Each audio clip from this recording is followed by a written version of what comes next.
اور 40-50 تو ہر مسجد کی اعتکاف کیوں ہو رہا ہے؟ کیوں بڑھ گیا ہے؟ کیا اس کی لاجک ہے؟ یہ سیاسی جماعتیں کوئی کم پہ لیکن اعتکاف بڑھ رہا ہے۔ اسی طرح سے جمعیت نے ہی مجھے پہلا عمرہ کرانے کی گویا سعادت دی، اور وہ سوڈان کا ایک دورہ تھا، جعفر النمیری صاحب کا دور تھا، اسی زمانے میں ہم گئے تھے۔ اور واپسی میں جدہ جہاز کو اترنا تھا، ہم نے کوشش کی، ویزا مل گیا۔ پہلی مرتبہ اس زمانے میں عمرہ کرنے کے لیے اللہ تعالیٰ نے پہنچایا۔ رات 2-2:30 بجے کا وقت تھا اور اتنے کم لوگ تھے کہ طواف کا 7 چکر ہوتے ہیں، ہر چکر کا آغاز اللہ تعالیٰ نے توفیق دی، حجر اسود کو بوسہ دیا، پھر چکر 7 چکر۔ ابھی دسمبر میں مجھے جانے کا موقع اللہ تعالیٰ نے سعادت دی۔ اب تو بہت مادہ پرستانہ، دنیا بگاڑ خرابی، اتفاق سے وہی رات 2-2:30 بجے کے وقت میں پہنچا۔ بوسہ دینا وہ تو اس کے قریب جانا ہی مشکل تھا۔ یہ جو استلام کرتے ہیں ہاتھ اٹھا کر، اس میں بھی آدمی سوچتا تھا ہاتھ اٹھایا کہیں ادھر الٹے ہاتھ، ادھر سیدھے ہاتھ والے کو اتنا رش، ارے بھائی کیوں رش ہو گیا ہے یہ؟ اس زمانے میں آج کل اتنے آپ جتنی چیزیں، کیا داڑیاں کم ہو گئی ہیں؟ اب تو ماشاءاللہ کرکٹ کی دنیا میں جنوبی افریقہ کا جو ٹاپ کا کھلاڑی ہے اتنی بڑی داڑھی، انگلینڈ کے کھلاڑی ان کی داڑیاں، آسٹریلیا میں بھی نقب داڑیاں لگا رہی ہیں، پاکستان میں داڑھی، یہ تو کرکٹ تو ایک گلیمر کا اداکاراؤں کا نام تھا، داڑھیوں کا کوئی، لیکن داڑیاں آ گئی ہیں۔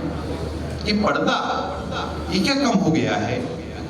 یہ جو ساری مغربی دنیا پردے پہ پابندی لگا رہی ہے، قانوناً پابندی لگاؤ، ہمارا میڈیا، ہماری تہذیب، ہماری حکومت، ہمارا سب کچھ نہ قانوناً پابندی لگاؤ، پردہ بڑھ رہا ہے۔ ابھی 2016 میں ہم نے ایک نوجوانوں کا سروے کرایا جس میں ظاہر لڑکیاں بھی شامل تھیں۔ لڑکیوں سے ہم نے پوچھا 15 سے 30 برس تک کہ جب گھر سے نکلتی ہو تو کس طرح سے، برقع پہن کر، چادر پہن کر، اسکارف لے کر، دوپٹہ یا بغیر دوپٹہ؟ ٹی وی دیکھ کر لگتا ہے کہ ساری خواتین کے سر سے دوپٹہ اتر گیا ہے، لیکن جو جواب یہ آیا 50% نوجوان خواتین نے کہا کہ ہم تو برقع لے کر نکلتے ہیں، 40% نے کہا ہم اسکارف یا چادر لے کر نکلتے ہیں، 6-7% نے کہا ہم صرف 1% نے کہا کہ ہمیں دوپٹے وغیرہ کی فکر نہیں ہے۔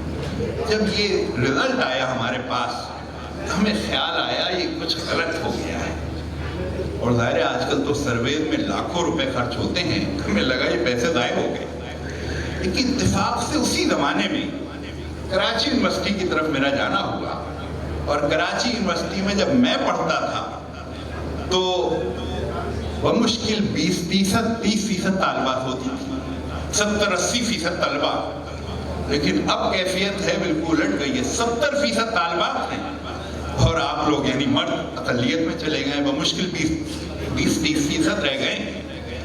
تو میں وہاں سے گزر رہا تھا تو چھٹی کا وقت تھا، غول کے غول جلوس کے جلوس طالبات کے نکل رہے تھے، ظاہر 70% ہیں، لیکن مجھے نظر آیا کہ 50% سے زیادہ پورا برقع پہنے ہوئے، بلکہ وہ جو شٹل کاک ٹوپی والا برقع جو افغانستان KP کے بعض طالبات وہ برقع بھی پہنے ہوئے ہیں، تو مجھے اطمینان ہوا نہیں بات ٹھیک ہے، سروے ٹھیک ہے۔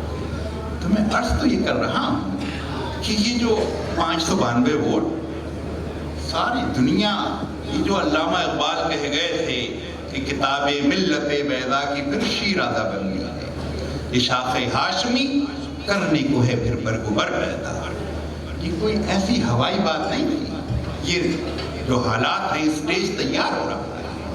مولانا مودودی رحمۃ اللہ علیہ نے جو فرمایا تھا کہ مجھے نظر آ رہا ہے وہ وقت آنے والا ہے کہ سوشلزم اور کمیونزم ماسکو اور لینن گراڈ میں اس کو پناہ نہ ملے گی، اور کیپٹلزم اور جدید سرمایہ داری اس کو واشنگٹن میں اور لندن اور نیو یارک کی گلیوں میں ٹھکانہ نہ ملے گا۔ لگتا تھا ایسی بات تھی، نوجوان کی ایک جذباتی باتیں تھی. واقعہ یہ آج آپ دنیا پہ نظر ڈالیں، چیزیں اس طرح سے بڑھ رہی ہیں کہ یہ جو جمعیت کا نصب العین ہے کہ اللہ اور اس کے رسول صلی اللہ علیہ وسلم کے بتائے ہوئے اصولوں اور طریقوں کے مطابق انسانی زندگی کی تعمیر کوئی نہیں سکتی. اگر ہو سکتی ہوتی تو امریکہ کا صدر ٹرمپ نہ ہوتا. بہت باکردار ہے ماشاءاللہ، بہت ہی سیرت و کیا آدمی ہے، امریکہ کا صدر ہے.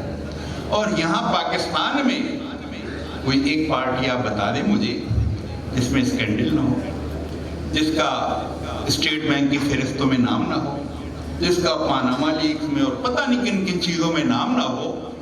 صرف ایک ہی پارٹی ہے جو اللہ اور اس کے رسول کے بتائے ہوئے اصولوں کو اختیار کرنے کی کوشش کرتی ہے.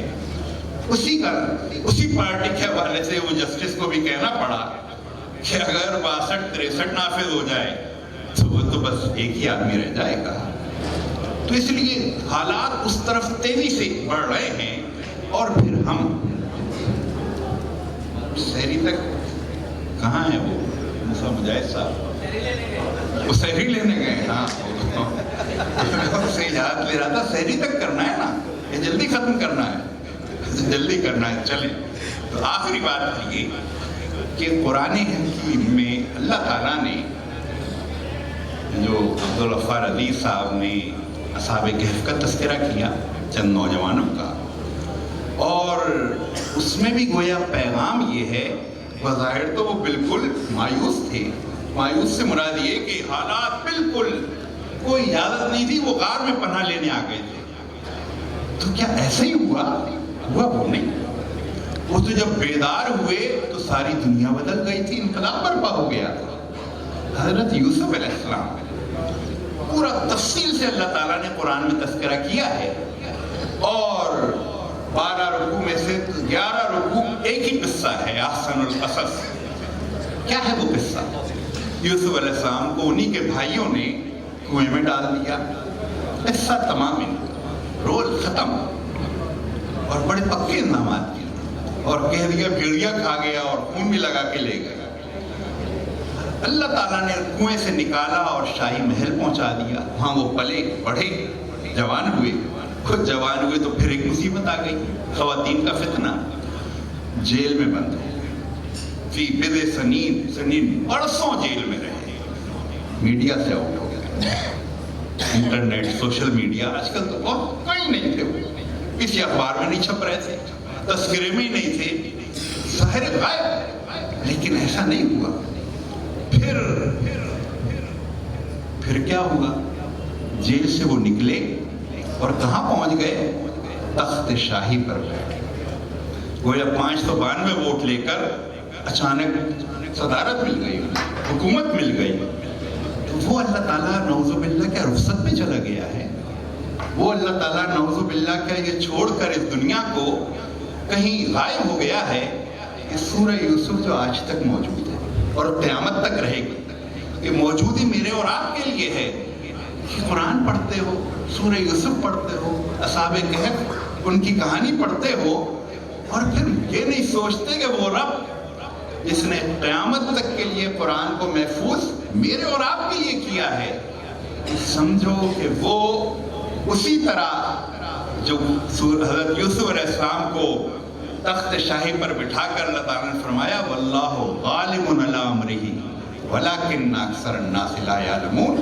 اللہ تعالیٰ اپنے کاموں پر غالب ہے، لوگ سمجھتے نہیں ہیں. اور اللہ تعالیٰ نے فرمایا واللہ لطیف لما یشاء. اللہ تعالیٰ ایسی خاموشی، آہستگی، باریکی سے اپنا کام کرتا ہے، جو وہ چاہتا ہے کر گزرتا ہے. وہ اللہ تعالیٰ آج بھی موجود ہے، وہی پکار رہا ہے یا ایھا الذین آمنوا کونوا انصار اللہ. اے اہل ایمان، اللہ کے مددگار بن جاؤ. جب میں اور آپ جمعیت میں تھے، واقعہ یہ ہے پوری دنیا میں اسلام کے حالات اس طرح سازگار نہیں تھے. یہ جو مشکل آ رہی ہے، خون بہ رہا ہے، بہ ہی اس لیے رہا ہے. شام میں، افغانستان میں، یمن، سب جگہ کیوں بہ رہا ہے؟ یہ مستقبل کا خطرہ ہے. ان کو ختم کیا جائے، ان پہ بمبارڈمنٹ کوئی طرح روکا جائے. لیکن یہ رکنا نہیں ہے، یہ تو بلاخر وہ ہونا ہے جو کہ حضور اکرم صلی اللہ علیہ وسلم نے جو فرمایا 5 ادوار والی جو حدیث ہے، یہ میرا دور ہے، دور نبوت، کچھ عرصے رہے گا ختم ہو جائے گا، ختم ہو گیا، پھر خلافت ہوگی، رہے گی، ختم ہو جائے گی، پھر بادشاہت ہوگی، وہ بھی بلاخر، پھر ایک جبر کا دور ہوگا۔ وہ جبر کا دور ترکی میں ہم نے دیکھا ہے اپنی آنکھوں سے، 50 سال پہلے تالے لگے ہوئے تھے مساجد اور اذانوں پہ پابندی تھی، اور ابھی کچھ برس پہلے ہی ایک خاتون اسکارف پہن کر پارلیمنٹ کی رکن منتخب ہوئی، نہیں ان کو داخل ہونے دیا گیا، حلف نہیں پڑھ سکی، لیکن ابھی چند مہینے پہلے انہی خاتون کو اردگان صاحب نے بلا کر ملیشیا میں سفیر مقرر کیا ہے۔ وہ ترکی میں جبر کا جو ماڈل تھا، حضور اکرم صلی اللہ علیہ وسلم نے فرمایا بالآخر یہ جبر کا دور بھی ختم ہوگا، اور پھر کیا ہوگا؟ پھر جو حدیث کے الفاظ ہیں وہ یہ ہے کہ علی خلافت علی منہاج النبوہ، پھر سے آئے۔ حالات تو اس طرح اسٹیج تیار ہو رہا ہے، اور یہ جو سابقین جمعیت جن کے لیے آج کا دور میں پورے شرع صدر سے کہہ رہا ہوں اس دور سے اچھا ہے، اور اسی لیے وہ جو علامہ اقبال کا پھر ایک شعر اور مصرع یاد آ رہا ہے مجھے، کہ وہ جو انہوں نے کہا کہ موسم اچھا، پانی وافر، مٹی بھی زرخیز، جس نے اپنا کھیت نہ سینچا وہ کیسا کہتا۔ وآخر دعوانا الحمدللہ۔